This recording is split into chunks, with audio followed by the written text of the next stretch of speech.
له. Assalamualaikum warahmatullahi wabarakatuh.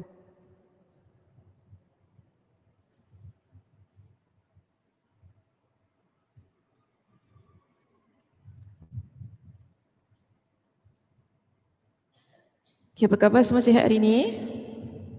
Alhamdulillah. Sejuk ke panas? Panas, bahang sikit hari ni kan. Itulah, walaupun dia nampak macam mendung tapi dia punya bahang boleh tahan. Itulah. Saya ingatkan hujan tadi, tak hujan-hujan pula.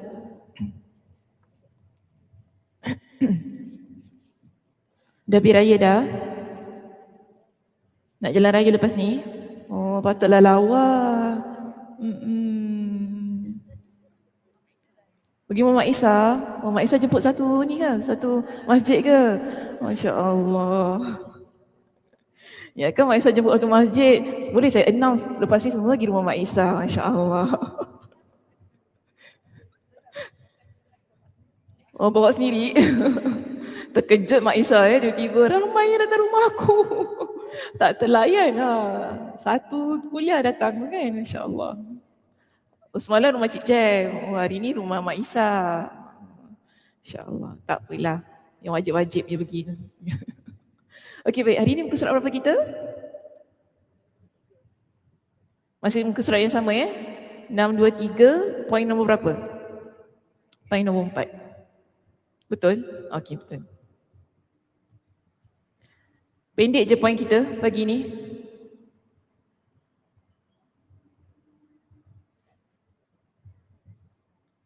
Baik, hari ini kita akan sambung perbincangan bab yang kelima, beberapa nasihat dan pengajaran. Kalau dalam kitab beberapa petuah dan pelajaran, muka surat 623 kita berada di poin yang keempat. Dalam poin kita yang keempat di sini, Imam Ibnul Qayyim Al-Jauziyah memberikan pesanannya tentang Qus. Apa katanya? Qus telah bertauhid, padahal dia tidak pernah melihat Rasulullah sallallahu alaihi wasallam. Sedangkan Ibn Ubay ialah seorang yang kafir, padahal dia pernah mengerjakan solat bersama baginda di masjid. Kita ada dua tokoh di sini yang disebutkan namanya. Kenal tak tu siapa? Siapa Qus? Bukan Qus semangat. Bukan Qus semangat. Siapa Qus dekat sini?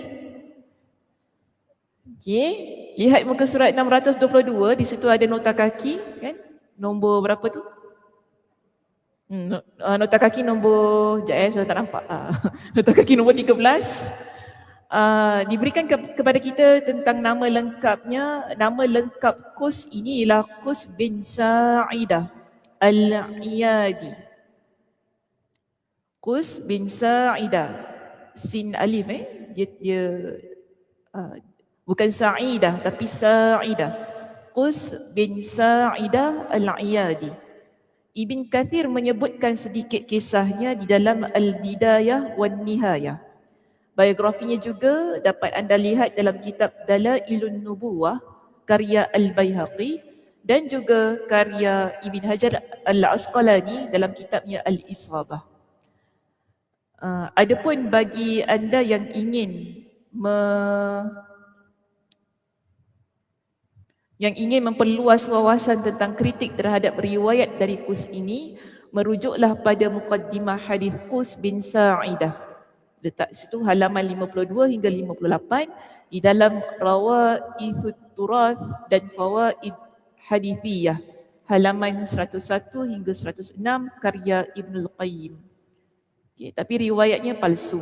Saya beritahu awal riwayat berkaitan tentang hadis itu ada yang menyebut batil, mungkar. Senang saya kata hadisnya kalau disandarkan kepada Nabi, hadis itu ialah palsu. Tapi kalau nak diambil sebagai satu kisah sejarah, boleh sahaja, tak jadi masalah. Cuma jangan disandarkan kepada Nabi sallallahu alaihi wasallam. Okey, ini kita kata adab dalam kita menyatakan sesuatu daripada Nabi. Jadi kalau nak ambil dia daripada sudut ilmu balaghah ataupun ilmu sastra Arab boleh saja, namun tidak disandarkan kepada Nabi sallallahu alaihi wasallam. Sebenarnya Qus ini ialah seorang penyair. Dia seorang penyair pada zaman jahiliyah yang memberikan khutbah ataupun memberikan ucapan di khalayak ramai. Antaranya dia sering memberikan ucapan-ucapan umum ketika dia lalu di pasar-pasar Arab. Kalau kita lebih spesifiknya, menurut dalam kitab-kitab sejarah menyatakan bahawa dia sering berada di pasar Uqas, itu antara pasar yang popular pada zaman Nabi sallallahu alaihi wasallam. Jadi maksudnya Nabi sallallahu alaihi wasallam ada pada waktu itu tapi belum lagi diangkat sebagai seorang nabi dan rasul. Bermakna dalam riwayat, kebanyakan riwayat menyatakan bahawa Nabi pernah duduk mendengar khutbah yang disampaikan oleh Qus ini. Jadi dalam khutbah Qus sentiasa mengingatkan kepada orang ramai tentang hari kiamat. Sedangkan pada waktu itu Nabi belum lagi diutuskan. Sebab tu tadi kenapa kita kata Imam Ibn Qayyim kata apa? Qus itu dia tak pernah lagi lihat Nabi. Maksudnya dia tahulah tu Muhammad kan, tapi tak tahu pula tu Nabi. Namun dia tak beriman. Maksudnya dia tak lagi beriman dengan apa yang Nabi sallallahu alaihi wasallam bawa. Kebanyakan khutbah yang beliau sampaikan biasanya tentang kematian, tentang hari kiamat, diingatkan kepada orang ramai berkaitan satu agama yang kekal abadi daripada Tuhan yang Esa. Kebanyakan khutbahnya berbau sedemikian. Jadi kalau saya nak baca khutbahnya panjang lah kan, saya ambil intipatinya sahaja. Nak menyatakan daripada setiap khutbah yang disampaikan oleh Qus itu, kita dapati bahawa dia adalah seorang yang hanif. Hanif tu maksudnya lah seorang yang beriman dengan apa yang dibawa oleh Nabi Ibrahim alaihissalam. Dan ada juga pandangan menyatakan bahawa beliau merupakan seorang pendeta daripada agama Nasrani. Ada pandangan yang menyatakan sedemikian. Okey, cuma di sini jika kita merujuk dalam kitab Al-Isabah fi Tamyiz As-Sahabah oleh Imam Ibn Hajar Al-Asqalani, beliau menyatakan kepada kita berkaitan tentang umur yang panjang dimiliki oleh Qus itu tadi. Qus hidup selama 380 tahun. Ini riwayat yang dikemukakan oleh Ibn As-Sakkan dalam kitab Imam Ibn Hajar Al-Asqalani, beliau muatkan riwayat tersebut. Jadi dia kata apa? Menurut beliau, beliau menyatakan, bukan Ibn As-Sakkan, Abu Hatim As-Sijistani. Abu Hatim As-Sijistani menyebutkan dalam kalangan orang yang berumur panjang, antaranya ialah Qus ini, yang mana beliau menyatakan bahawa Qus hidup selama 380 tahun. Panjang usianya. Kita sampai tak? Kita 80 pun belum tahu, betul tak? 60 pun belum tahu, kan? Umur umat Nabi berapa? Antara 60, bukan. Umur umat Nabi sallallahu alaihi wasallam, Nabi kata apa? 60, 70 kan? Antaranya paling panjang begitulah. Kalau siapa yang dipanjangkan lagi, kira Allah berikan rezeki rahmatlah kepada dia. Makin panjang umur, perlu makin dekatkan diri kepada Allah, itu paling penting. Makin panjang umur, jangan makin lalai. Saya melihat umur yang panjang itu sebagai satu ruang untuk kita lebih beribadah kepada Allah. Allah berikan kepada kita dengan kesihatan, Allah berikan kepada kita dengan ruang untuk menunaikan banyak amal ibadah. Itulah yang perlu kita rebutkan ketika kita diberikan dengan kesihatan. Jadi umur yang panjang itu bukan untuk kita enjoy. So jangan lupa tentang hal itu. Banyakkan beribadah kepada Allah Subhanahu Wa Taala saat kita diberikan dengan umur yang panjang. Jadi kita tak akan sampailah umur 380 tahun. Kira dah masuk 100 tu dah masya-Allah tabarakallah. Siapa 100? Mahathir. Dan isterinya masya-Allah kan. Saya ada saudara umur dia 93 tahun. Masih tegak lagi. Tak nyanyuk, berbual sangat jelas. Subhanallah. Sampai saya tanya, Nik Sapia, Nik Sapia, makan apa? Lepas tu anak dia kata, jangan tanya makan apa Ustazah, tanya tak makan apa. Tanya tak makan apa. Jadi yang satu dia sebut, tak minum air batu. Suka minum air batu tak? Suka kita kan, lagi panas terik ni, togo. Masuk buka fridge, kehendaknya kan minum kan. Tapi itu bagi saya itu petua dia lah untuk diri dia. Sebab masing-masing Allah berikan dengan rezeki yang masing-masing kan. Tapi subhanallah dia macam sampai adik saya kata apa, inspired betul lah tengok. Sebab apa, masih lagi tegak. Sebab ada orang umur dia 60, 70, kadang-kadang cakapnya pun dah tak berapa nak jelas kan. Tapi ni 93 tahun, subhanallah. Cakapnya sangat jelas, sangat waras. Sangat, macam sangat sihat lah, Masya Allah kan. Itu kalau sakit sikit-sikit tu biasalah ya, kita manusia. Cuma itulah, sangat menakjubkan lah. Saya kata itu merupakan nikmat yang Allah berikan. Dan kita jaga kan. Cakapnya pun cakap yang baik-baik, insya-Allah. Saya juga ada saudara juga yang umur baru 60 lebih, tapi dah tak berapa nak sangat perbualannya kan dah tak berapa jelas, lupa-lupa, tanya banyak kali. Itu biasa macam tu kan. Kalau orang dah nak masuk 70 ataupun dah masuk 70 kan, dia tanya banyak kali. Padahal kita masuk rumah dia dah tanya dah tadi. Nak balik tanya lagi. Kan suaminya mana? Dah tahu dah aku tak ada suami, tanya lagi. Actually dah tahu lah, cuma kita faham orang tua kan. Dia tanya banyak kali sebab dia tak ingat. Bukan saya sajalah, adik saya, abang saya tanya banyak kali kan. So aku tanya, bapaknya tak ada. Nampak tak? Maknanya kat situ dah pemikirannya dah berapa tu kan. Cuma nak katalah ni, kalau zaman dulu sangat berbeza dengan zaman kita hari ini. Kita hari ini memanglah orang kata, kalau 380 tahun dah masuk apa?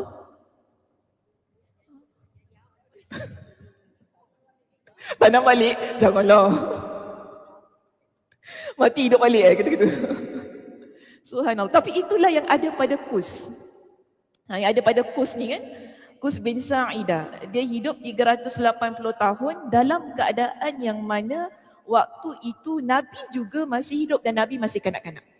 Nabi masih remaja lah, kita kata remaja. Dan melihat Qus itu ada di hadapan dia menyampaikan khutbah. Dan beliau meninggal dunia sebelum Nabi diangkat menjadi Rasul. Maksudnya dia tak sempat pun mendengar dakwah Nabi. Dia tak sempat pun nampak bahawa Nabi SAW itu hidup ataupun berdakwah.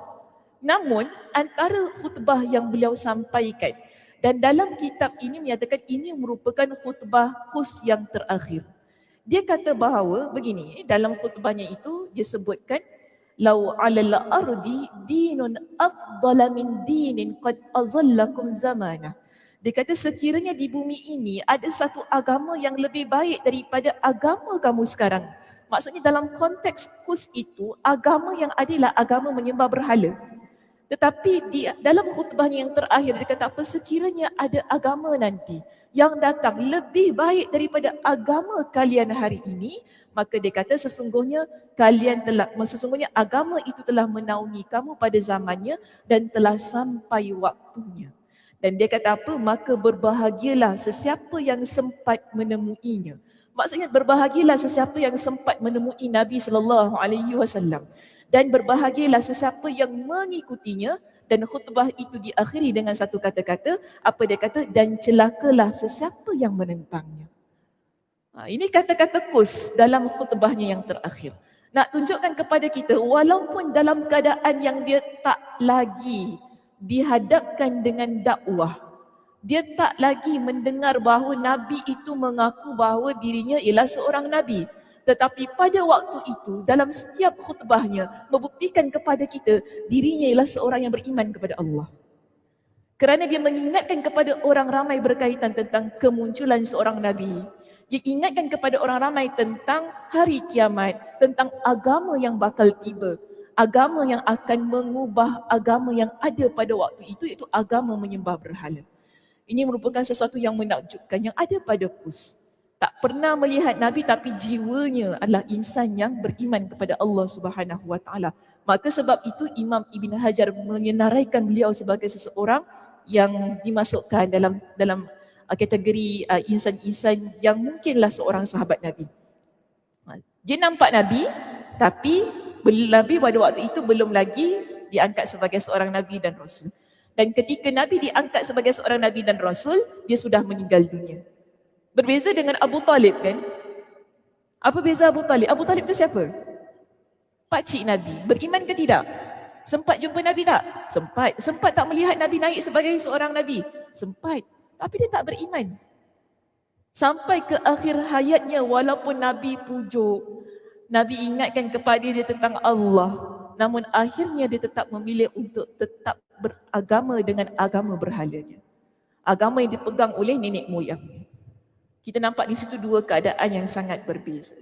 Yang ada pada tokoh-tokoh pembesar-pembesar pada zaman Nabi SAW sebelum Nabi diangkat menjadi Nabi dan Rasul.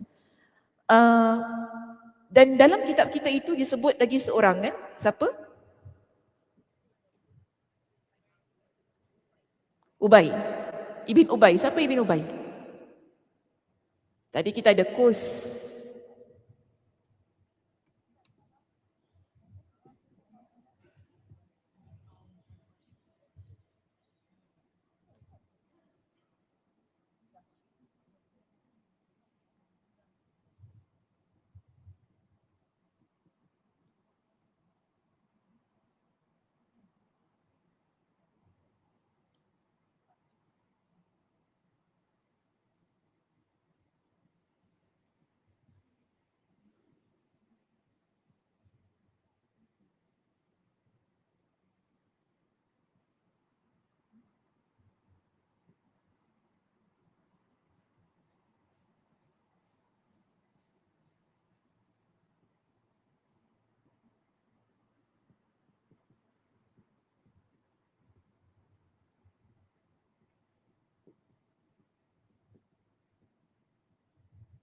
Okey.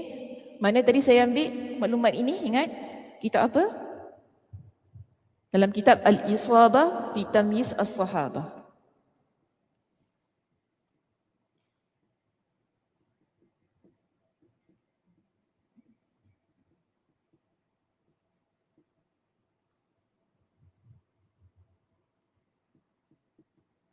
Pengarang Imam Ibn Hajar. Okay, ini nombor 1 ya. Kita ada Qus, kemudian kita ada Ibn Ubay. Siapa Ibn Ubay tadi disebut? Ada sebut tak dalam kitab? Tokoh kaum munafik. Kalau ingat-ingat siapa tu? Oh tak ada dekat ni. Dia tak buka. Rosak ke apa? Skrin. Ada ke tak ada? Tak ada kan? Tak ada. TV belakang ada? Oh TV ada. Skrin tak ada. Habis nampak tak? Nampak Okey. Dah naik balik dah. Kenapa dia rosak? Siannya. Raya-raya rosak. Okey, Ibn Ubay ialah tokoh munafik ataupun biasa kita panggil dia Abdullah Ibn Ubay.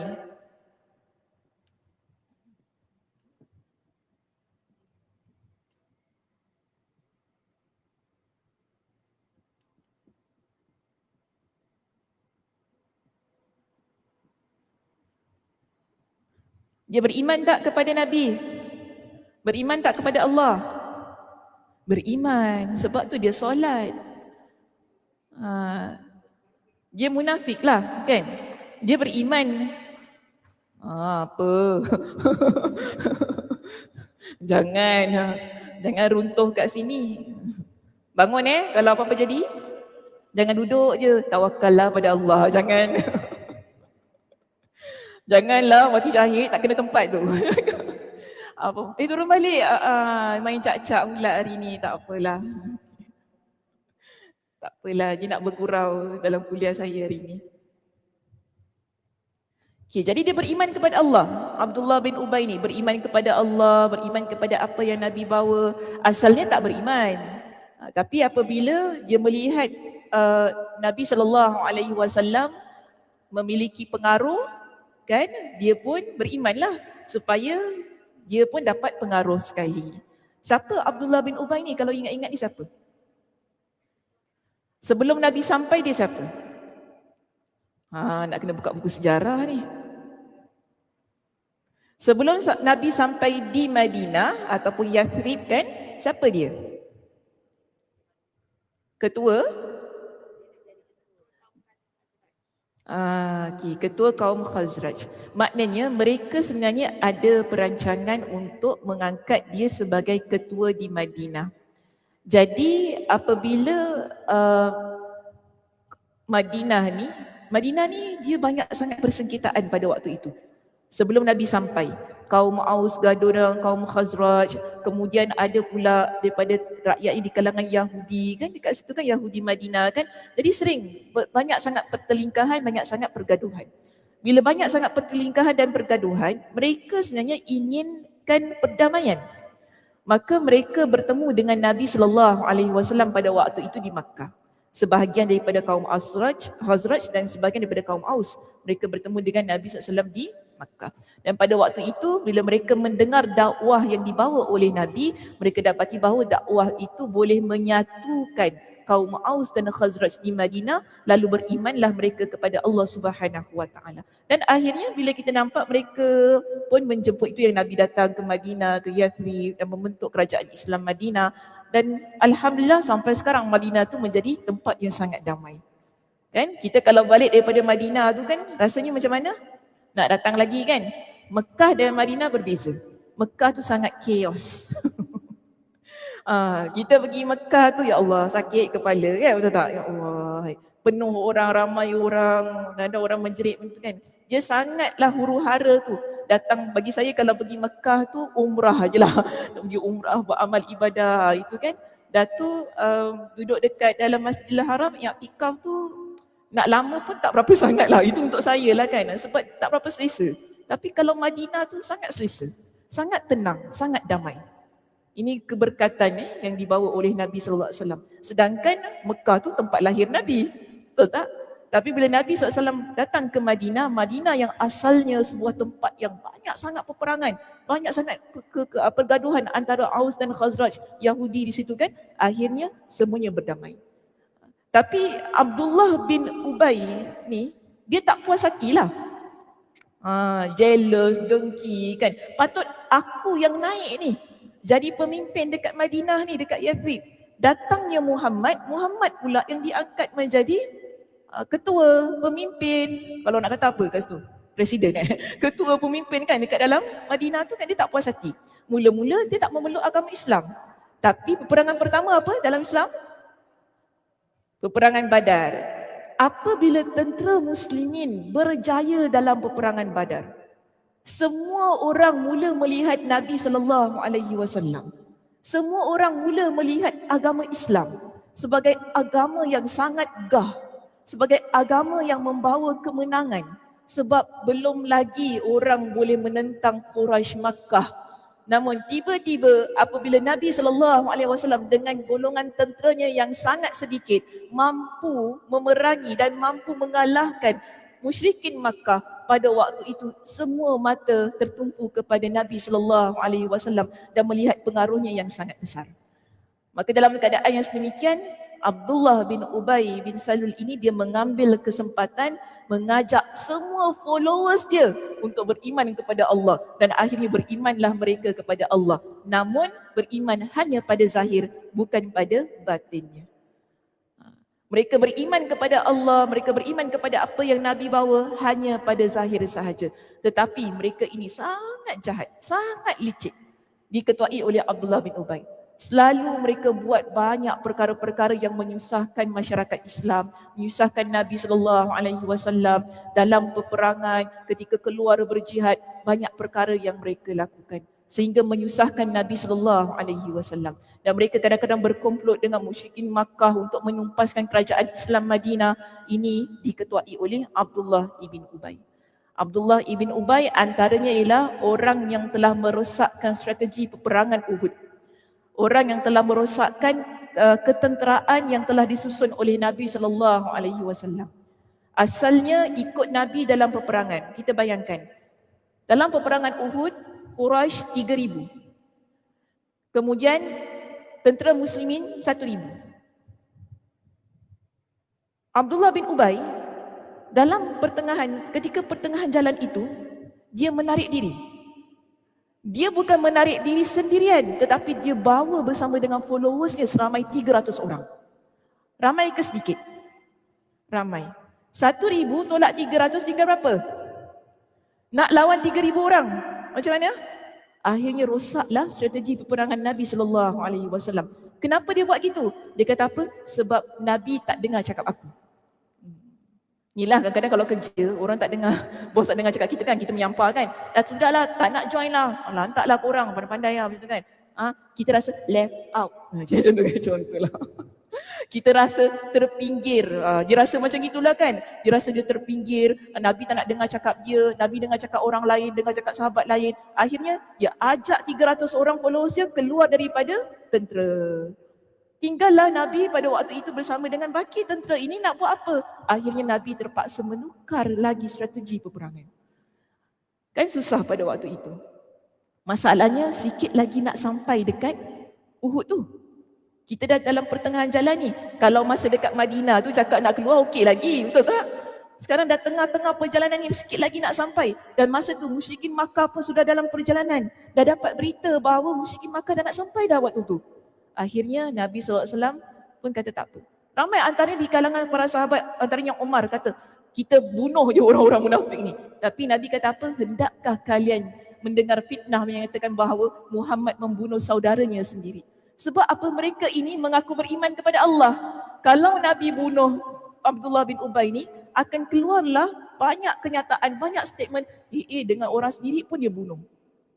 Kan dah tak cantik kan? Maka Nabi SAW sabar dengan pelbagai macam perkara yang telah mereka lakukan. Antara apa yang dilakukan oleh Abdullah ibn Salim ni lah, dia fitnah Aisyah radhiyallahu anha. Dia fitnah Aisyah radhiyallahu anha, ada skandal dengan seorang sahabat Nabi bernama Safwan ibn al-Mu'attal. Yang mana ada kisah je kan, Aisyah dia tertinggal ketika dalam perjalanan pulang ke Madinah.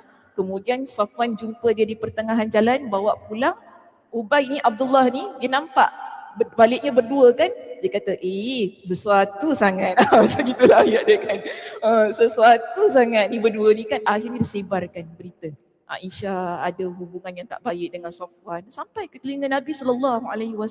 Dan hampir-hampir bercerai Nabi dengan Aisyah.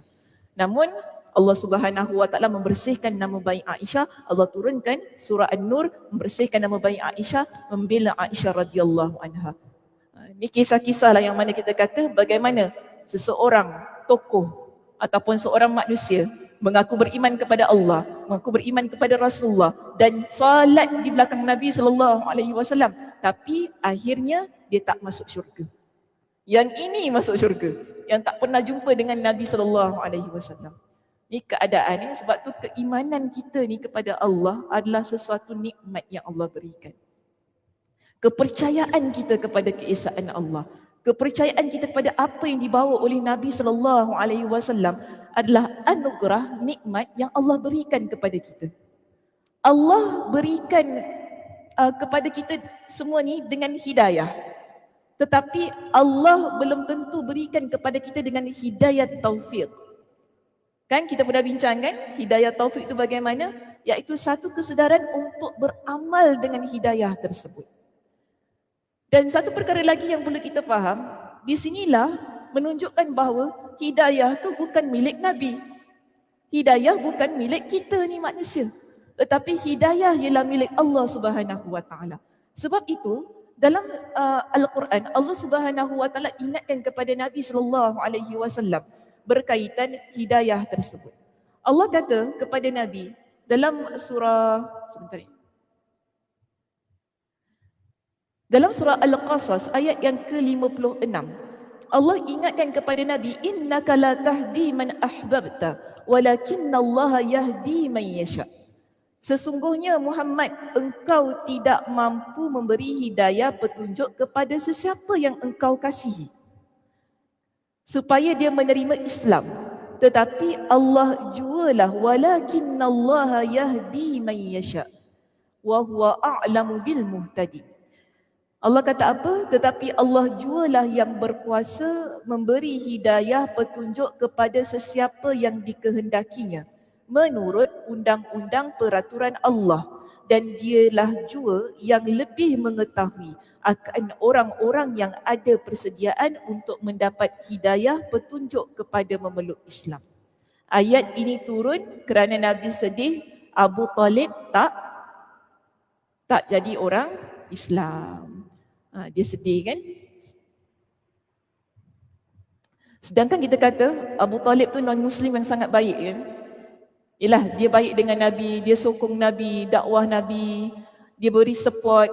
Bila ada orang musyrikin Makkah nak bunuh Nabi kan, dia sendiri yang mempertahankan Nabi sallallahu alaihi wasallam. Dia pun mengeluarkan belanja untuk dakwah Nabi sallallahu alaihi wasallam. Sangat baik Abu Talib itu. Tapi akhir kehidupannya tak menjadikan dia seorang Muslim. Maka wajar Nabi SAW rasa sedih dengan apa yang berlaku. Tapi Allah ingatkan kepada Nabi, innaka la tahdi man ahbabta. Engkau Muhammad, engkau tidak boleh memberi hidayah kepada siapa yang engkau cinta, siapa yang engkau kasihi. Tetapi yang memberi hidayah itu ialah Allah. Allah beri pula kepada siapa yang Allah kehendaki. Kemudian Allah kata apa? Dan Allah itu lebih mengetahui tentang orang-orang yang nak dia berikan petunjuk itu. Dan Alhamdulillah ingat ya, anda di hadapan saya lah orang yang Allah hendak berikan hidayah. Termasuk saya, kita semua dalam dewan ini dan yang juga mendengar di rumah ni, kita semua ialah orang yang Allah hendak berikan hidayah. Kita perlu jaga baik-baik hidayah itu.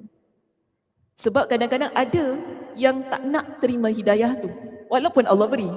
Tapi Alhamdulillah, kita ialah orang yang Allah kehendaki diberikan dengan hidayah. Dan dengan hidayah itulah kita belajar, kita solat, kita berpuasa, kita buat perkara-perkara kebaikan, mengumpul amal pahala dalam kehidupan kita ini untuk tujuan akhirat kita. Kerana apa? Allah berikan hidayah. Sebab itu di kalangan para ulama mereka membahagikan hidayah itu kepada dua bahagian. Iaitu dia kata pertama ialah hidayah, ada hidayah at-taufiq. Okay? Kedua hidayah al-irsyad, ad-dalail wal-irsyad. Ada dua bentuk hidayah. Hidayah at-taufiq ini adalah milik Allah.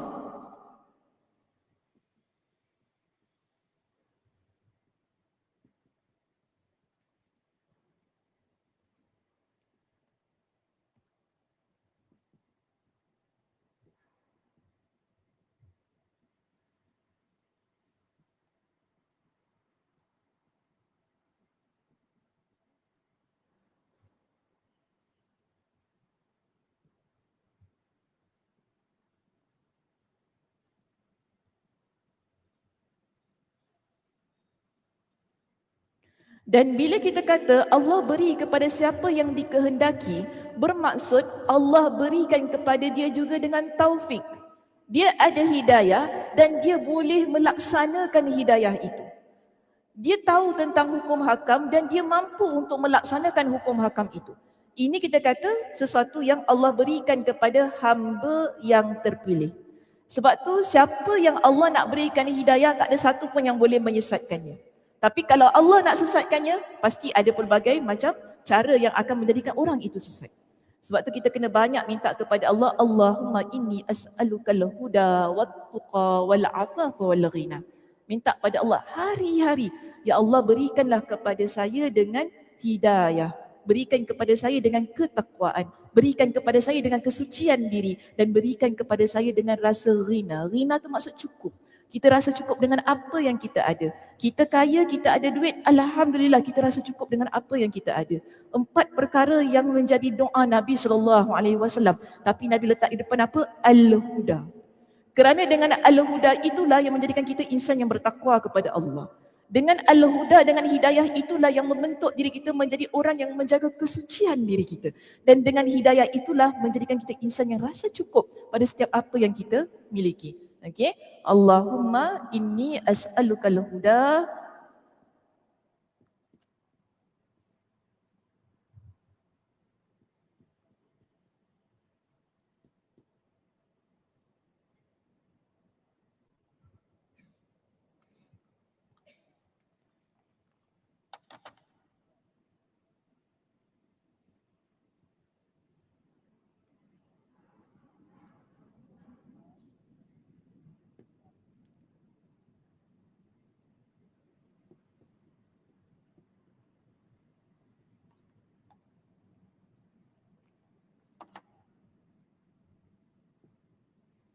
Okey, Allahumma inni, ya Allah, sesungguhnya aku as'aluka, meminta. Al-huda, huda maksudnya apa tadi? Hidayah. Wat-tuqa, tuqa maksudnya takwa. Wal-afafa maksudnya kesucian diri. Kesucian diri ni maksudnya kita dapat jaga maruah diri kita, harga diri kita kan, buat perkara-perkara yang baik dalam kehidupan, jauhi daripada kemaksiatan. Ini semua termasuk dalam afaf. Dan wal-ghina, ghina ni rasa cukup. Walaupun boleh juga terjemah rasa kaya lah. Tapi kalau kita nak guna bahasa yang lebih baik lagi, kita kata rasa cukup dalam diri kita.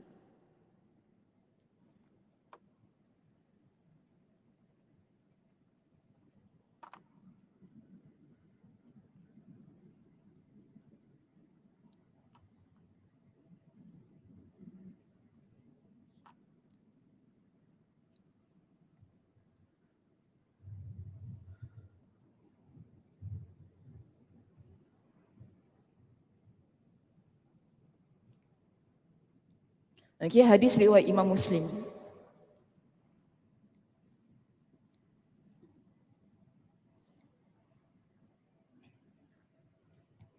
Jadi ini berkaitan dengan hidayah at-taufiq yang Allah berikan kepada siapa yang Allah kehendaki, kan? Bahkan Allah berikan sekali dengan at-taufiqnya sekali untuk hamba itu dapat melaksanakan apa yang dibuat. Jadi bab hidayah at-taufiq tu Nabi tak boleh beri. Nabi tak boleh beri kepada kita, Nabi tak boleh beri kepada Abu Talib yang Nabi cinta, tak boleh, sebab itu milik Allah Subhanahu Wa Taala. Namun kita di sini ada hidayah yang kedua.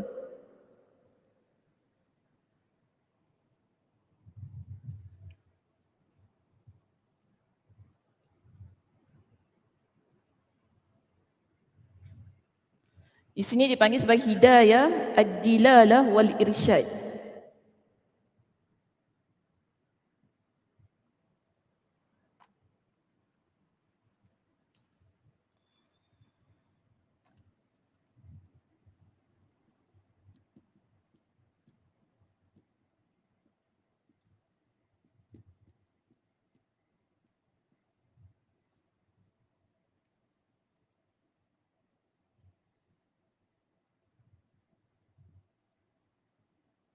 Iaitu ini yang Nabi SAW lakukan.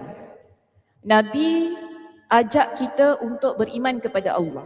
Nabi berikan panduan kepada kita. Nabi berikan guidelines kepada kita. Ini kita panggil sebagai petunjuk. Petunjuk berkaitan dengan memberi bimbingan, memberikan panduan yang dimiliki oleh para Nabi untuk diberikan kepada orang yang didakwahkan. Jadi kalaulah contoh ada orang kata, Nabi tunjukkan kepada saya dengan hidayah. Bermaksud hidayah yang ini. Bukan hidayah yang nombor satu. Sebab hidayah nombor satu hanya milik Allah. Tapi kalau kita kata, Nabi telah memberikan kepada kita dengan petunjuk. Bermaksud petunjuk tu yang mana satu? Hidayah ad-dilalah wal irsyad. Ini yang biasalah kalau asatiza kan, asatiza mengajar, kadang adalah makcik-makcik kata, Ustazah terima kasih beri pada saya hidayah. Dia cakap gitu kan. Saya kadang betul kan, cik Allah yang berikan hidayah kan. Sebab yelah saya nak terangkan macam ini nanti cik tak faham. So saya kata apa, Allah yang berikan hidayah. Saya cuma ajar saja. Tapi dalam bahasa Arab sebenarnya mengajar ni, asatiza, ustaz-ustazah yang mengajar, kita berada pada bahagian yang kedua di sini.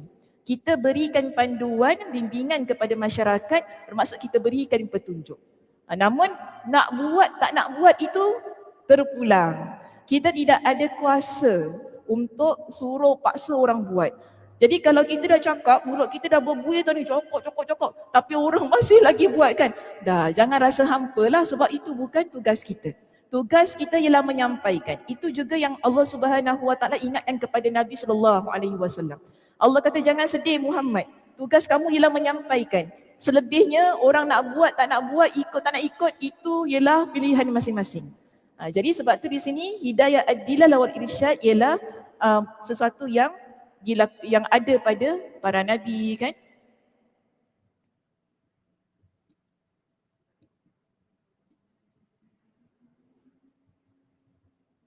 Dan juga kita kata da'ilah. Da'i ini dipanggil sebagai pendakwah.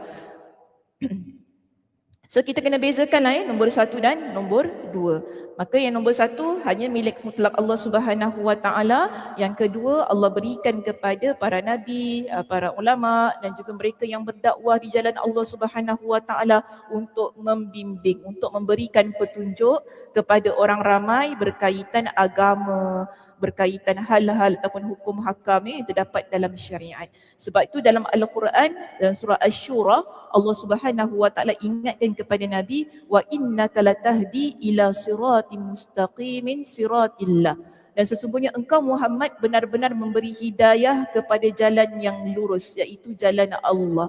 Dalam surah Asy-Syura ayat 52 hingga 53 itu tadi kita dapati Allah menggunakan lafaz tahdi. Maksudnya memberi petunjuk. Allah beritahukan kepada kita, Nabi itu berikan petunjuk. Tapi petunjuknya bukan berkaitan yang pertama. Petunjuk di sini dalam ayat itu berkaitan dengan petunjuk yang kedua. Surah Asy-Syura ayat 52 hingga 53 ya. Dalilnya tentang yang nombor 2 ni.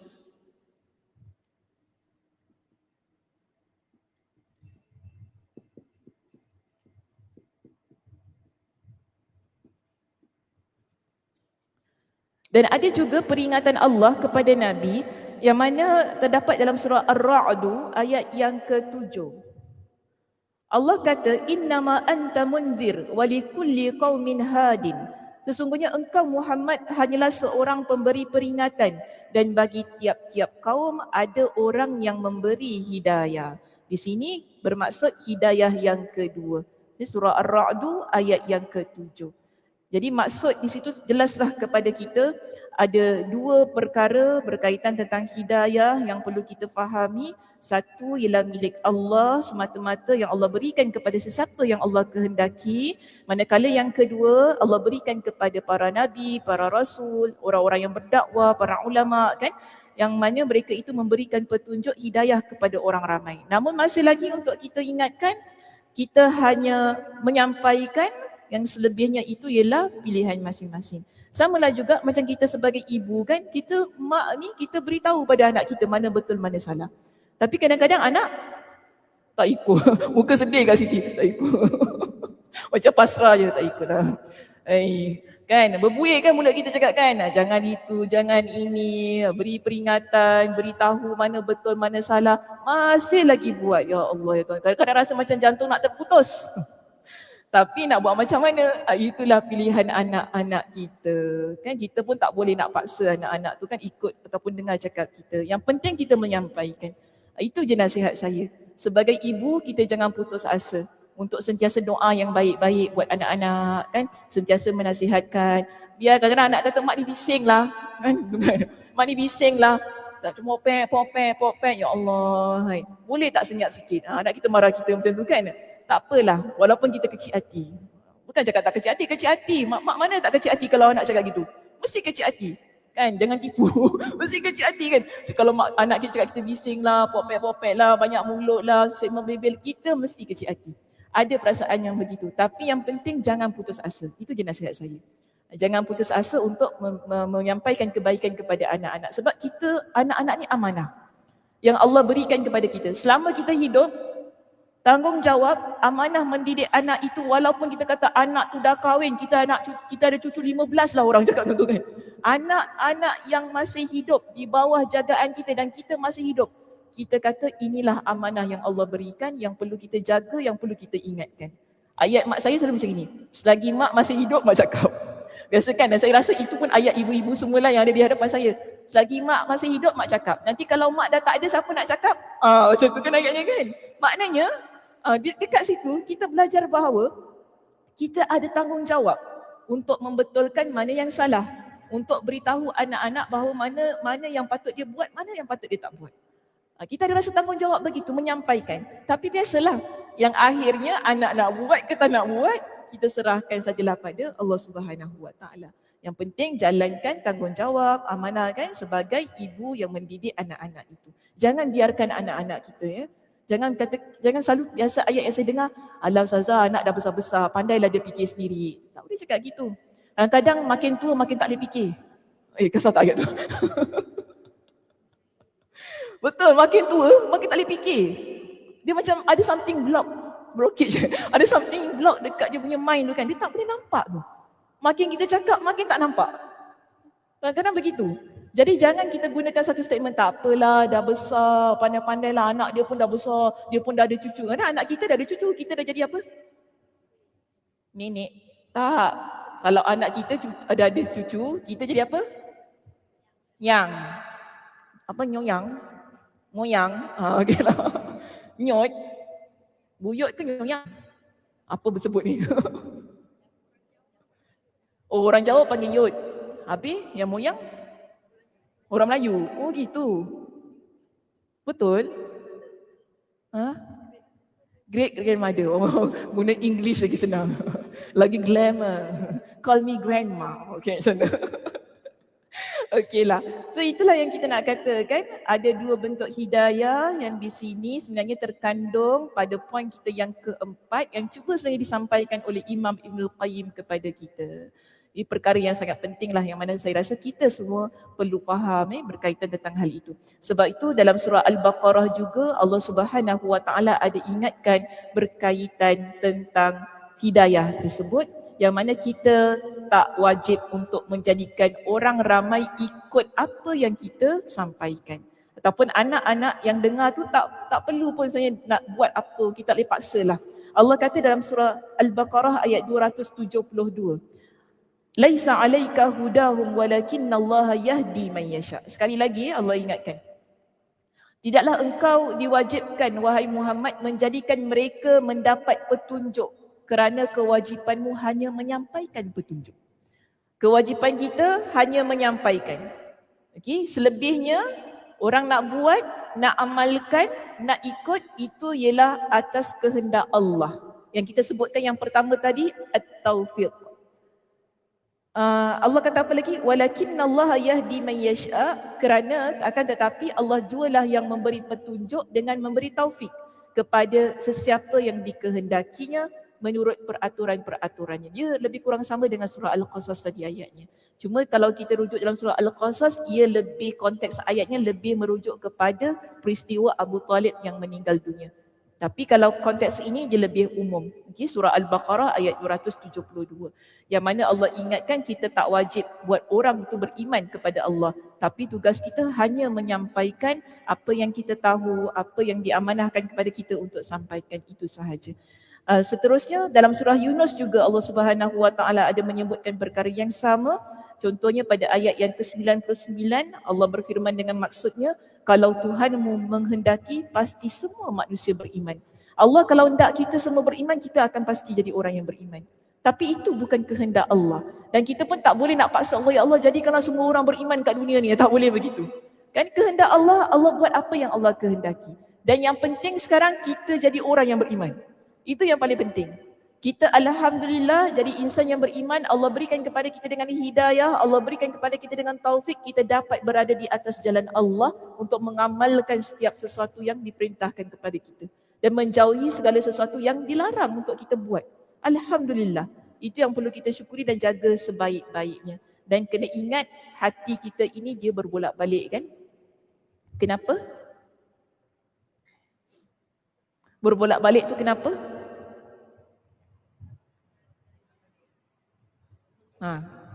Apa dia? Allah yang pegang hati kita. Tapi biasanya kan, apa sebab kita rasa hati kita ni berbolak-balik? Kita lalai. Lagi? Apa? Kita ada nafsu.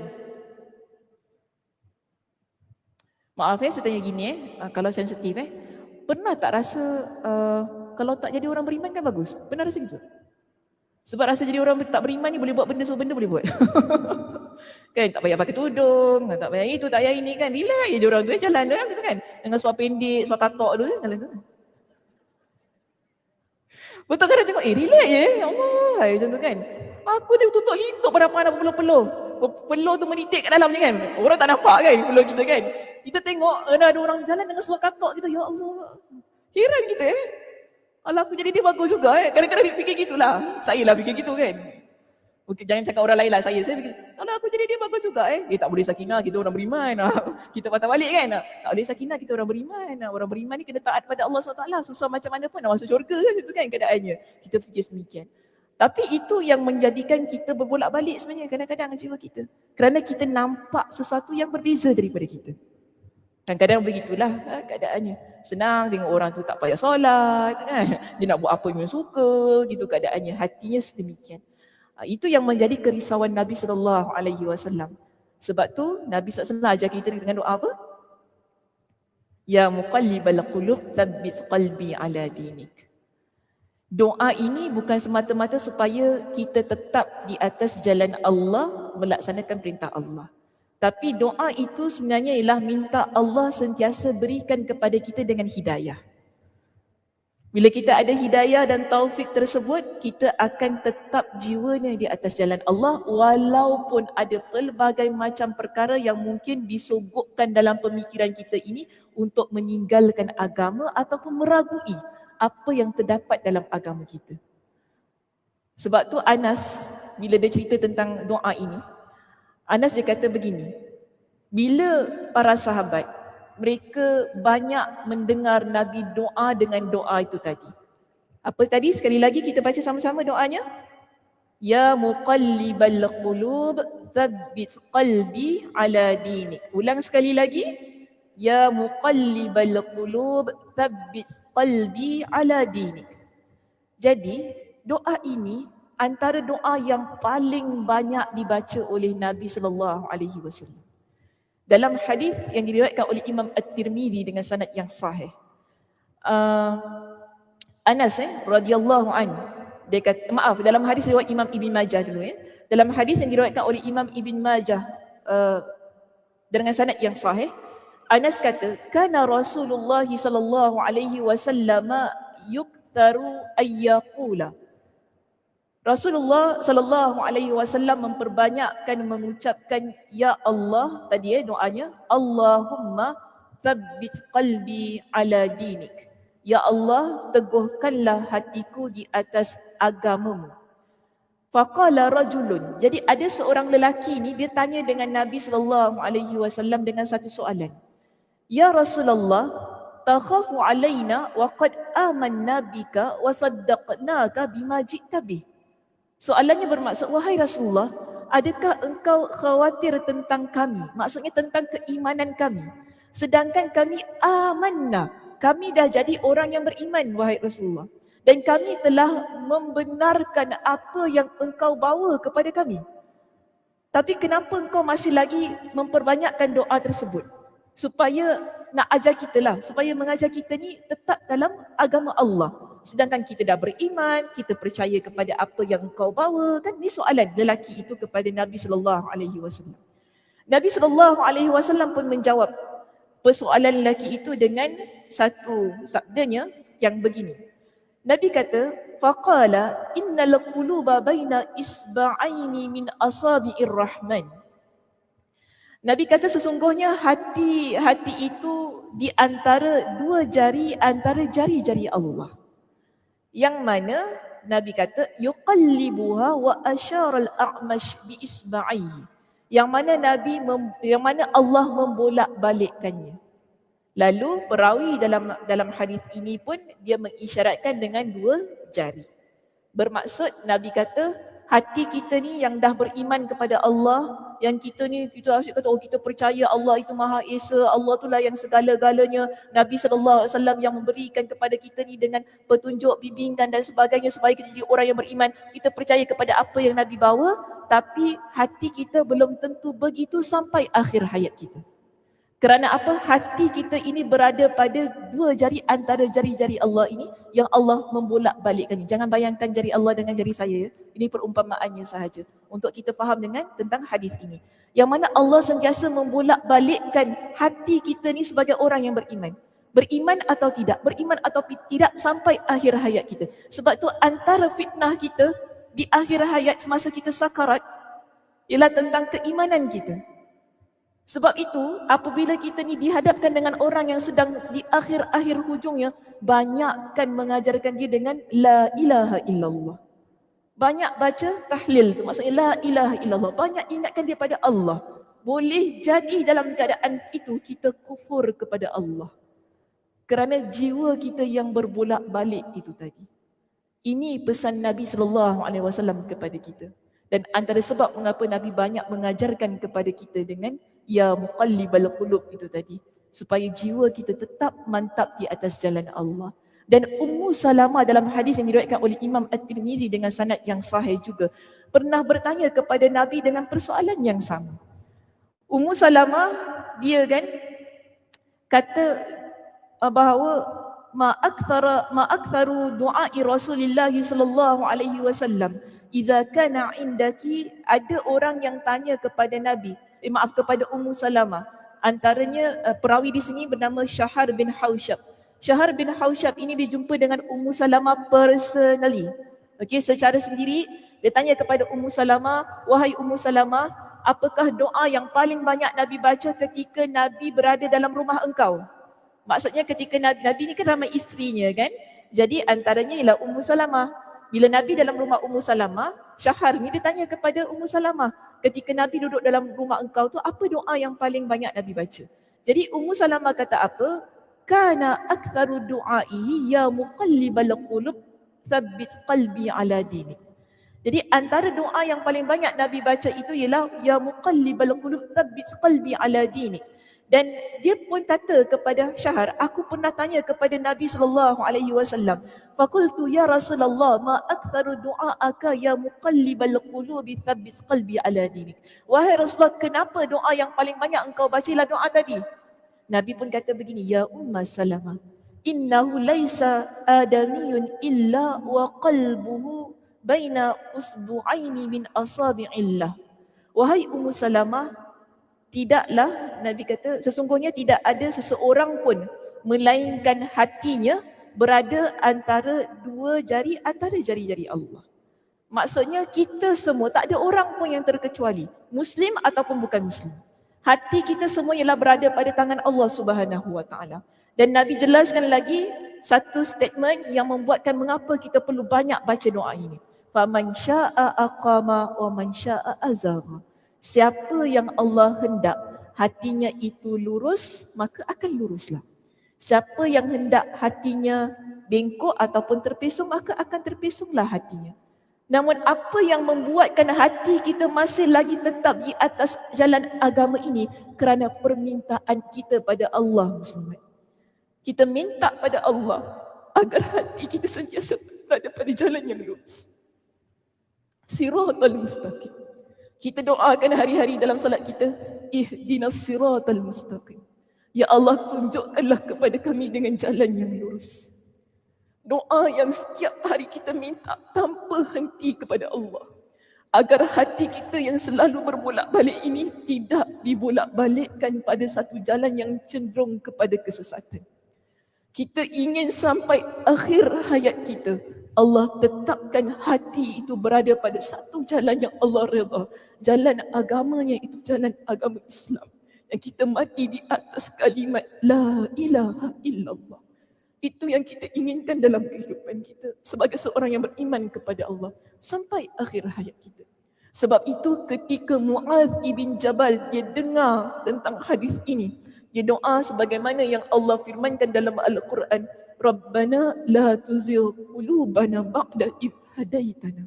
Wahai Tuhan kami, jangan kau pisongkan hati kami setelah engkau berikan hidayah kepada kami. Doa yang sangat baik yang perlu kita ulang banyak kali setiap hari. Kerana kita dah ingat tadi ataupun kita dah belajar tadi, hidayah itu ialah milik Allah. Hidayah bukan berada pada tangan kita.